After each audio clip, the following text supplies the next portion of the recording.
तो दोस्तों आज वो समय आ गया है, वो दिन आ गया है जब हमारा लखनऊ अपना सांसद चुनने के लिए आज वोट करने जा रहा है। गर्मी बहुत पड़ रही है, ध्यान रखिएगा, लेकिन वोट जरूर दीजिएगा।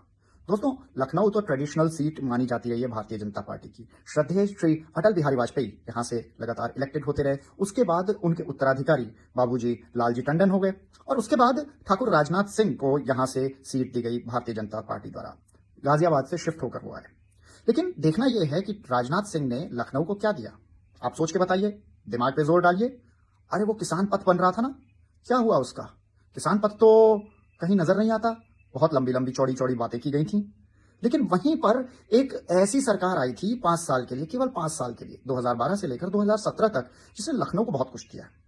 आप अगर शानदार कैंसर इंस्टीट्यूट की बात करें लखनऊ में, जो कि बहुत ही बड़ा कैंसर इंस्टीट्यूट बनाया, तो वो समाजवादी पार्टी की सरकार ने बनाया था। नामकरण भले उसका कल्याण सिंह कर दिया हो योगी आदित्यनाथ जी ने। और हाँ, लखनऊ मेट्रो तो मात्र 23 महीने में कंसेप्चुअलाइजेशन से लेकर एग्जीक्यूशन तक खत्म कर दिया था। शायद दुनिया में इतनी तेजी से इतनी शानदार मेट्रो दुनिया में कहीं नहीं बनी। अखिलेश यादव की सरकार ने दिखा दिया कि उत्तर प्रदेश इतना ढीला नहीं है जितना लोग सोचते हैं, इतना पिछड़ा नहीं है। उत्तर प्रदेश अगर करने पे आ जाए तो बहुत कुछ कर सकता है। शानदार लखनऊ मेट्रो उन्होंने तैयार की, जिस पर हम सभी लखनऊ वासियों को गर्व है। लेकिन ये बात और है कि जब से उनकी सरकार चली गई तो मेट्रो की जो नई लाइन निकलनी थी उसका कुछ अता पता नहीं दिख रहा है।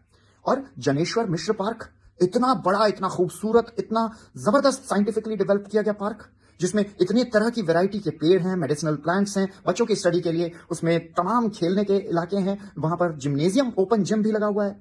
तो ये भी अखिलेश यादव ने लखनऊ के नक्शे पर डाला। फिर बात करें जनता की सुविधाओं की, तो आपको याद होगा कि जो जच्चा बच्चा अस्पताल एक्सटेंशन बना राम मनोहर लोहिया अस्पताल का, शानदार, वो भी अखिलेश यादव ने बनाया। पुलिस हेडक्वार्टर्स की बिल्डिंग तो याद होगी ही, बिल्कुल विदेश जैसी दिखती है, वो भी अखिलेश यादव ने बनाया। और ये जो न्यू हाईकोर्ट की बिल्डिंग बनी, इलाहाबाद की जो लखनऊ बेंच है उसकी नई जो बिल्डिंग बनी, वो भी तो अखिलेश यादव ने ही बनाया ना।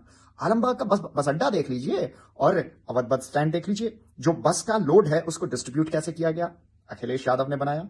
तो दोस्तों, चाहे आप पलाजियो मॉल देखिए, जिसको बाद में प्राइवेटाइज कर दिया भारतीय जनता पार्टी की सरकार ने, वो तो गवर्नमेंट के लिए इतना खूबसूरत, माशाल्लाह कितना खूबसूरत मॉल बनाया था अखिलेश यादव की गवर्नमेंट ने। और इकाना स्टेडियम, जिसे बाद में भारतीय जनता पार्टी की सत्ता ने अटल बिहारी वाजपेयी स्टेडियम कर दिया, वो भी क्रिकेट स्टेडियम लखनऊ में पहली बार इंटरनेशनल क्रिकेट मैचेस, वो सिर्फ अखिलेश यादव की क्रिएशन है।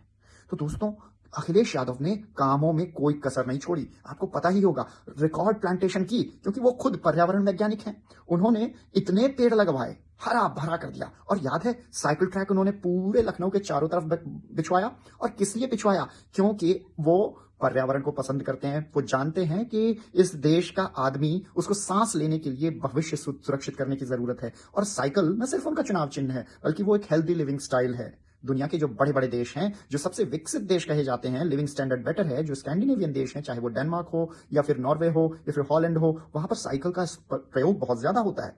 तो एक आम गरीब आदमी भी, मिडिल क्लास आदमी भी साइकिल लेकर चल सकता है। लेकिन बड़े ट्रैफिक में कैसे चले, तो उसके लिए साइकिल ट्रैक उन्होंने बनवाया, जो कि बाद में भारतीय जनता पार्टी की सरकार आते ही उखड़वा दिए गए, बर्बाद करवा दिए गए। लेकिन इससे एक चीज पता चलती है कि काम अखिलेश यादव ने किया। उनके उम्मीदवार हैं रविदास मेहरोत्रा जी, जो कि न जाने कितने बार से लगातार विधायक बने आ रहे हैं। उन पर एक भी दाग नहीं है, पुराने आदमी हैं अपने लखनऊ के, सबको परिचित हैं। तो ऐसे में जरूरी है कि हम समाजवादी पार्टी को वोट दें। और याद रखिए, रविदास मेहरोत्रा जी के साथ में समर्थन है न सिर्फ अखिलेश यादव का, बल्कि राहुल गांधी का, अरविंद केजरीवाल का और सारे इंडिया गठबंधन के नेताओं का। उनको हमारा भी सपोर्ट है। तो रविदास मेहरोत्रा को इस बार साइकिल का बटन दबाकर लखनऊ वालों विजयी बनाना है। ये कोई किसी की ठेकेदारी नहीं है। लखनऊ ऐसे व्यक्ति को लेकर आए जो हमारा काम करे, लखनऊ को बेहतर बनाए, सुरक्षित बनाए, यहाँ पर जन सुविधाओं का विकास करे, हमारी सुने तो कम से कम। राजनाथ तो कहीं दिखते ही नहीं है, उनको जिताकर क्या हमें गुलामी करनी है?